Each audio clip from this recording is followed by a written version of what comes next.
여러분, 잉크나 염료 없이 오직 레이저 빔 하나만으로 강철 표면에 무지개를 새겨 넣는다면 어떨까요? 상상만 해도 정말 흥미롭지 않나요? 오늘은요, 한 과학적 발견이 어떻게 막다른 길에서 시작해서 정말 놀라운 돌파구를 찾아냈는지 그 생생한 여정을 한번 따라가 보려고 합니다. 네, 바로 이 질문이 모든 것의 시작점이었습니다. 어떤 화학약품도 없이 순수하게 물리적인 힘만으로 금속에 어떻게 이렇게 다채로운 색을 구현할 수 있을까? 이 아주 근본적인 호기심이 오늘 우리가 살펴볼 이 놀라운 기술의 문을 활짝 열게 된 거죠. 자, 오늘 우리가 함께할 여정은요, 과학적 탐구의 단계를 그대로 따라가 볼 겁니다. 처음엔 좀 막연하게 시작했다가 그럴듯했던 첫 번째 가설이 어떻게 벽에 부딪히는지 살펴볼 거고요. 그러다가 예상치 못한 단서를 통해서 완전히 새로운 이론으로 방향을 틀고 마침내 성공에 이르는 그 과정 지금부터 함께 하시죠. 모든 건 아주 단순한 목표에서 시작됐습니다. 스테인리스 스틸에 레이저로 색을 한번 입혀보자 하는 거였죠.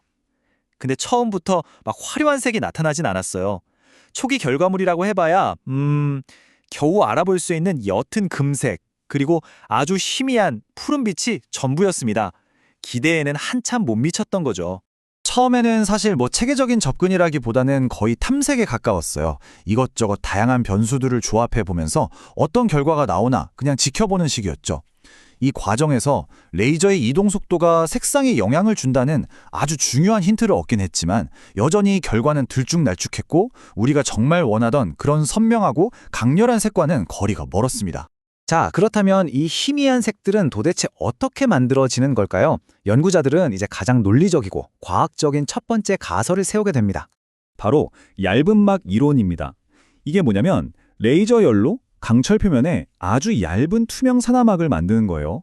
그런데 이 막의 두께가 머리카락보다도 훨씬 얇은 나노미터 수준으로 정교하게 조절되면 특정 색깔의 빛만 반사시킨다는 거죠.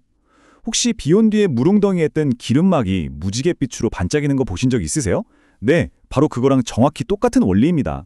아주 그럴듯한 가설이었죠. 자, 이제 가설을 검증할 차례입니다.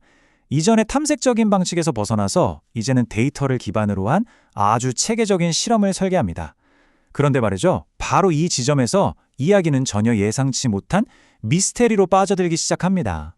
자, 이 결과를 한번 보시죠. 이론에 따르면 레이저의 힘을 조절해서 온도를 바꾸면 산화막의 두께가 달라져서 다양한 색이 나와야 하거든요. 그런데 속도랑 간격을 아무리 체계적으로 바꿔봐도 결과는 좀 실망스러운 금색, 갈색 계열에 머물렀습니다. 우리가 기대했던 그런 선명한 녹색이나 빨강색은 도무지 보이지 않았죠. 그리고 더 결정적인 의문점이 있었습니다. 실험 중에 강철판 빗면에서 측정한 최고 온도가 고작 199도에 불과했다는 겁니다. 이 온도는요, 표면에서 벌어지고 있는 현상을 설명하기엔 글쎄요, 너무나도 낮은 온도였습니다. 바로 여기서 이론과 현실에 아주 중대한 불일치가 발생합니다. 레이저가 닿는 강철 표면에서는 분명히 금속이 증발하는 연기가 피어오르고 있었거든요. 금속이 증발하려면 수천 도의 온도가 필요한데 실제로 측정된 온도는 200도도 채 되지 않았던 거죠. 핵심은 이겁니다. 얇은 막 이론으로는 이 엄청난 온도 차이를 도저히 설명할 수가 없었어요. 기존 이론이 한계에 딱 부딪혔을 때 연구자는 한 걸음 뒤로 물러나서 실험 샘플들을 다시 한번 꼼꼼히 들여다보기 시작합니다. 그리고 바로 거기서 모두가 놓치고 있던 결정적인 단서를 발견하게 되죠.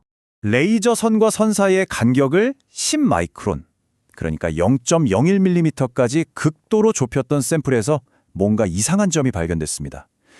표면이 그냥 열에 녹아서 매끄러운 모습이 아니라 뭔가 규칙적인 패턴을 가진 완전히 새로운 질감을 보이고 있었던 거죠.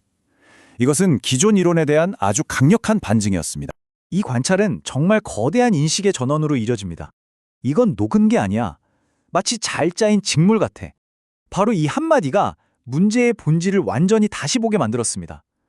색의 원인이 화학적인 막의 두께가 아니라 어쩌면 물리적인 표면의 구조일 수 있다는 생각의 씨앗이 바로 이 순간에 심어진 거죠. 예상치 못했던 이 직물 같은 질감에서 영감을 얻어서 완전히 새로운 두 번째 이론이 탄생합니다. 바로 구조색 이론입니다. 색이라는 게 표면의 화학적 성질이 아니라 우리 눈에는 보이지 않을 만큼 작은 나노 크기의 물리적 구조에 의해서 결정된다는 개념이에요. 예를 들어 색소가 전혀 없는 나비의 날개가 왜 그렇게 찬란한 빛을 내뿜는지, 또 공자대 깃털이 각도에 따라 왜 그렇게 화려하게 빛나는지 다 같은 원리인 거죠. 자, 두 이론의 차이가 명확하게 보이죠? 얇은 막 이론이 화학적 변화에 집중했다면 구조색 이론은 물리적 구조에 초점을 맞춥니다. 이제 색을 제어하는 변수도 막연한 열이 아니라 훨씬 정교하게 제어 가능한 레이저 패턴으로 바뀐 겁니다. 그러니까 색을 만들어내는 방식에 대한 패러다임이 완전히 전환된 거죠. 이제 이야기는 드디어 클라이맥스로 향합니다.